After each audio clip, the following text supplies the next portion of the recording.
മലയാളി മണ്ണിന് കുളിർമയേകി മഴ തിമിർത്ത് പെയ്യുകയാണ്. പലയിടത്തും നാശനഷ്ടങ്ങളുണ്ടായി. വിദ്യാലയങ്ങൾക്ക് അവധി നൽകി.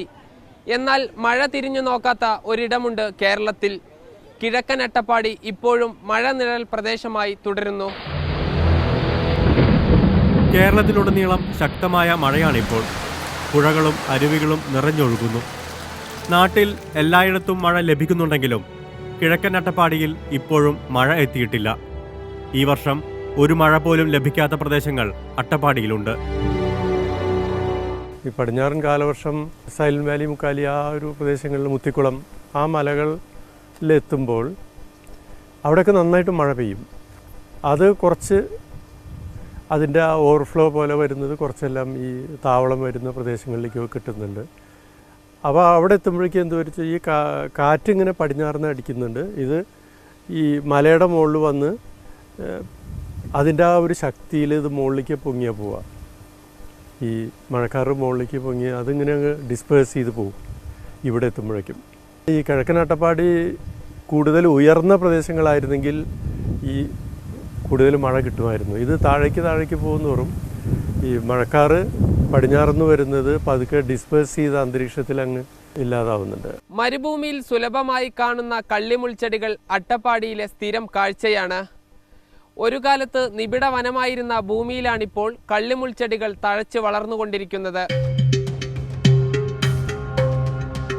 അട്ടപ്പാടി എന്ന് കേൾക്കുമ്പോൾ പലരുടെയും മനസ്സിലേക്ക് ഓടിയെത്തുന്നത് നിബിഡ വനമായിരിക്കും. എന്നാൽ സൈലന്റ് വാലിയും പടിഞ്ഞാറൻ അട്ടപ്പാടിയും മാത്രമാണിപ്പോൾ പച്ചത്തുരുത്തായി നിലനിൽക്കുന്നത്. കിഴക്കൻ അട്ടപ്പാടി മുഴുവൻ മരുഭൂമി സമാനമായി കിടക്കുകയാണ്. 1970കളിലും 80കളിലും നടന്ന രൂക്ഷമായ വനം കൊള്ളയാണ് അട്ടപ്പാടിയെ മരുഭൂമിയാക്കിയത്.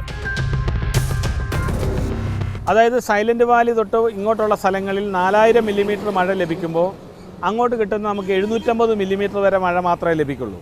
അത് 750 മില്ലിമീറ്റർ മഴ ലഭിക്കുന്ന കുറേ പ്രദേശങ്ങളും അതോടൊപ്പം തന്നെ മൈക്രോ ക്ലൈമറ്റുകളുള്ള വേറെ കുറേ പ്രദേശങ്ങളുമുണ്ട്.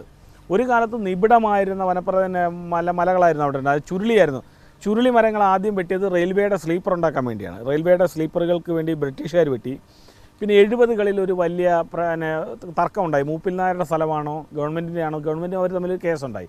അപ്പോൾ അതിനകത്തൊരു അസന്നിഗ്ധാവസ്ഥ വന്നപ്പോഴാണ് ഇത് ആരുമില്ലാത്തൊരവസ്ഥ എത്തുകയും അതിൽ നിന്ന് വ്യാപകമായി മരം മുറിച്ചുകൊണ്ട് പോയി കിഴക്കൻ അട്ടപ്പാടി അങ്ങനെയാണ് പൂർണ്ണമായും കിഴക്കൻ അട്ടപ്പാടി മരുഭൂമിയാകുന്നത്. അത് പലപ്പോഴും കാർബൺ ഉണ്ടാക്കി തമിഴ്നാട്ടിലേക്ക് കയറ്റുമായിരുന്നു. ലോഡ് കണക്കിന് കരി ഉണ്ടാക്കി തമിഴ്നാട്ടിലേക്ക് കടത്തിയാണ് അട്ടപ്പാടിയിലെ മരങ്ങൾ തീർന്നു പോയത്.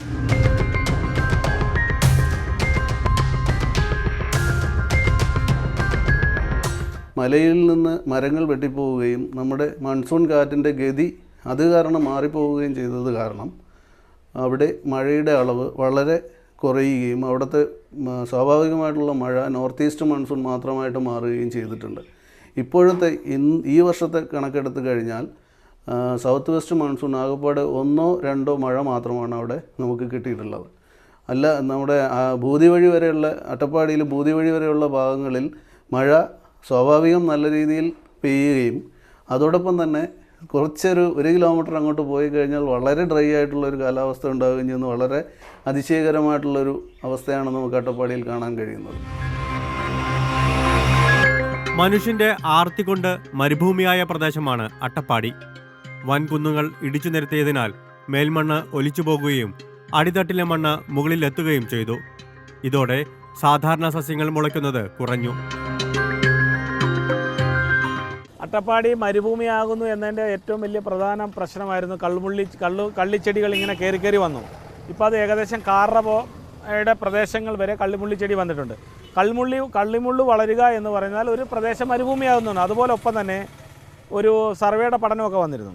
ഇവിടുത്തെ പക്ഷികളുടെ എണ്ണം വർദ്ധിച്ചപ്പോൾ നമ്മൾ വിചാരിച്ച് പരിസ്ഥിതിപരമായി മാറ്റം ഉണ്ടായിട്ട് പക്ഷേ വന്ന പക്ഷികൾ എന്ന് പറയുന്നത് ഇവിടെ മരുഭൂമിയിൽ കാണപ്പെടുന്ന പക്ഷികളാണ് വന്നത്. പിന്നീട് വളർന്നതാകട്ടെ വെള്ളം അധികം ആവശ്യമില്ലാത്ത മരുസസ്യങ്ങളാണ്. അട്ടപ്പാടിയിലെ പാരിസ്ഥിതിക സന്തുലനം പൂർണ്ണമായി തകർന്നതോടുകൂടിയാണ് അഹാഡ്സ് എന്ന പദ്ധതിക്ക് രൂപം നൽകുന്നത്.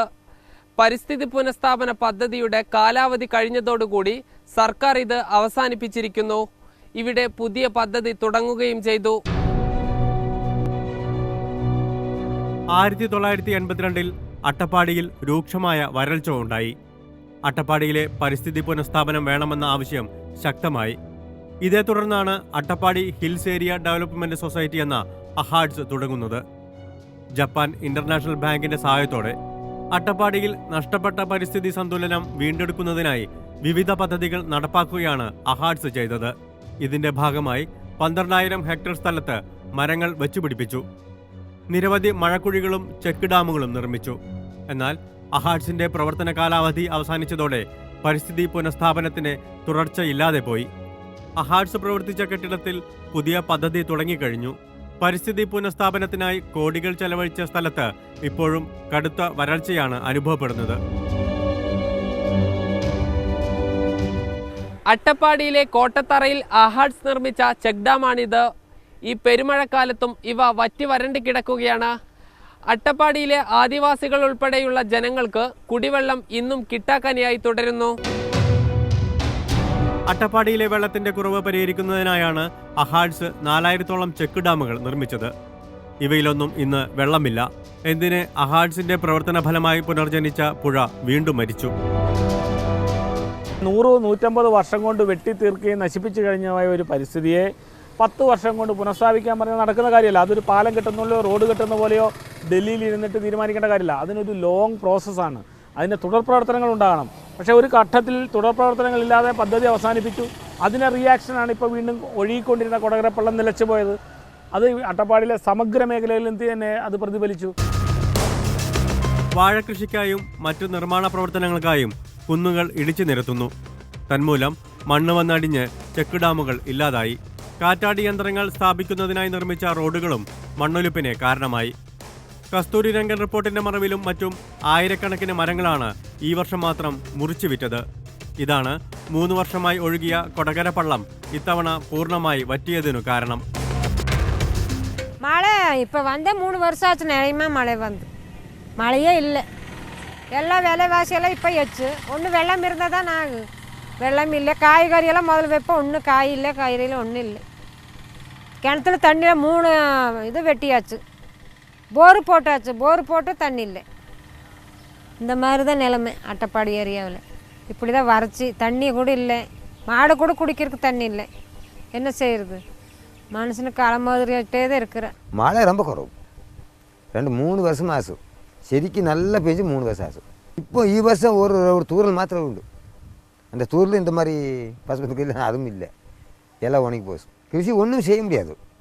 ஏதோ 10 நாள் இந்த புழையில் வெள்ளம் வருது. லிப்டியேஷன் வெள்ளത്തിന് കൊടുത്തിട്ട് അത് ഒരു 10 ദിവസം 15 ദിവസത്തിന് ഒരു വെള്ളത്തിന് കട്ടുന്നുണ്ട് വാഴയ്ക്ക്. അത് മറ്റപ്പോൾ പച്ചക്കറി വെക്കാനൊക്കെ സമയമില്ല. ഏത് പച്ചക്കറി ഇട്ടാലും നമുക്ക് ഒരു വെള്ളം വേണം. ഉയർ തണ്ണി കട്ടിയാലും പിന്നെ വരും, ഇല്ലെങ്കിൽ വരില്ലല്ലോ. അതുകൊണ്ട് നശിപ്പിച്ച് പോകുന്നുണ്ട്. കിഴക്കൻ അട്ടപ്പാടി മരുഭൂമിയാണെങ്കിൽ പടിഞ്ഞാറൻ അട്ടപ്പാടി പ്രകൃതി മനോഹരമാണ്. ജൈവ വൈവിധ്യങ്ങളുടെ കലവറയായ സൈലന്റ് വാലി ഉൾപ്പെടെയുള്ള പ്രദേശങ്ങൾ. ഇവിടെ നല്ല മഴയാണ് ലഭിക്കുന്നത്. മരമുറി ഉണ്ടായാൽ മഴ കുറയുകയും അന്തരീക്ഷത്തിലെ ഈർപ്പം നഷ്ടപ്പെടുകയും ചെയ്യുമെന്നതിന് ഏറ്റവും വലിയ തെളിവ് അട്ടപ്പാടി തന്നെയാണ്. വനസംരക്ഷണവും ജലസംരക്ഷണവും കൃത്യമായി നടപ്പാക്കിയില്ലെങ്കിൽ വരും വർഷങ്ങളിൽ കിഴക്കൻ അട്ടപ്പാടിയിൽ ജീവന്റെ നിലനിൽപ്പ് തന്നെ ഭീഷണിയിലാണ്.